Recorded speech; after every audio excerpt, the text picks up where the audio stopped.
Extension എന്ന് പറഞ്ഞാല് ഉണ്ണേട്ടാ എന്താ ഹെയർ എക്സ്റ്റൻഷൻ അറിയോ? എന്താ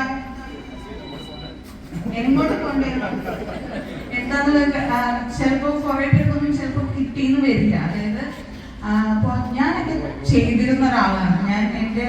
ഞാൻ ഗർഭിണിയാവുമ്പോ അതിന്റെ ഒരു ഭ്രാന്തുകൊണ്ട് അഴിച്ചു കളഞ്ഞ ഒരാളാണ്. അതായത് നമുക്ക് ഈ കോവിഡും കാര്യങ്ങളും ഒക്കെ വന്നപ്പോഴത്തേക്കും എല്ലാവരുടെയും ഒരു പ്രശ്നമായിരുന്നു ഈ മുടി പോവുക എന്ന് പറയുന്നത്. അപ്പോ ചിലപ്പോ പുരുഷന്മാരെ സംബന്ധിച്ചിടത്തോളം അത്ര വലിയൊരു പ്രശ്നം ആവില്ല. പക്ഷെ സ്ത്രീകളെ സംബന്ധിച്ച് നമ്മൾ എവിടെ പോകുമ്പോഴും കുറച്ചൊന്നും ഒരുങ്ങിയൊക്കെ പോകണം എന്നൊക്കെ ആഗ്രഹിക്കുന്ന ആൾക്കാരാണ് അല്ലെ.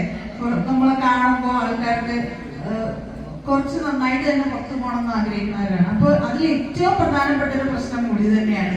മുടി കെട്ടിയിട്ട് ശരിയായിട്ടില്ലെങ്കിൽ അത് നമ്മളെ ഭയങ്കരമായിട്ട് നമ്മുടെ കോൺഫിഡൻസ് ഒക്കെ കളയുന്ന ഒരു കാര്യമാണ്. അപ്പൊ അങ്ങനെ ആലോചിച്ച എനിക്കും കോവിഡിന്റെ പ്രശ്നങ്ങളൊക്കെ ഉണ്ടായിരുന്നു. അതിനുശേഷമാണ് ഞാൻ ഈ ഹെയർ എക്സ്റ്റൻഷൻ എന്ന് പറയുന്ന ഒരു സൊല്യൂഷനിലേക്ക് പോയത്. അത് അറിയാത്തവരുണ്ടെങ്കിൽ ഒന്നുമില്ല, നമുക്ക് മുടി കുറവാണെങ്കിൽ മറ്റാരെ അറിയിക്കാതെ നമുക്ക് ഒരുപാട് മുടിയുള്ളവരാവാൻ പറ്റുന്ന ഒരു ചെറിയ പരിപാടിയാണ് ഈ ഹെയർ എക്സ്റ്റൻഷൻ എന്ന് പറയുന്നത്.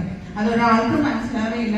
നമ്മുടെ ഹെയറിന്റെ അതേ ടെക്സ്ചറിൽ തന്നെ നമുക്ക് മുടി ഉണ്ടാവും. പിന്നെ ഭയങ്കര ബാധ്യതയൊന്നും ആവില്ല, അതിനെ നോക്കാനൊന്നും ബുദ്ധിമുട്ടില്ല. നമുക്കത് ആ മുടി വെച്ച് തന്നെ നമുക്ക് സാധാരണ നമ്മൾ കുളിക്കുന്ന പോലെ ഷാമ്പൂയോ അങ്ങനെ എണ്ണ വയ്ക്കോ അതൊക്കെ ചെയ്യാൻ പറ്റും. ഇനി അത് ബുദ്ധിമുട്ടായവർക്ക് അത് ക്ലിപ്പിൽ ചെയ്യാൻ പറ്റും. അതായത് നമ്മൾ എവിടെയെങ്കിലും കല്യാണത്തിനോ ഫംഗ്ഷനൊക്കെ പോകുമ്പോൾ മാത്രം നമുക്ക് എടുത്തു വെക്കാവുന്ന എളുപ്പമാർഗമാണ്.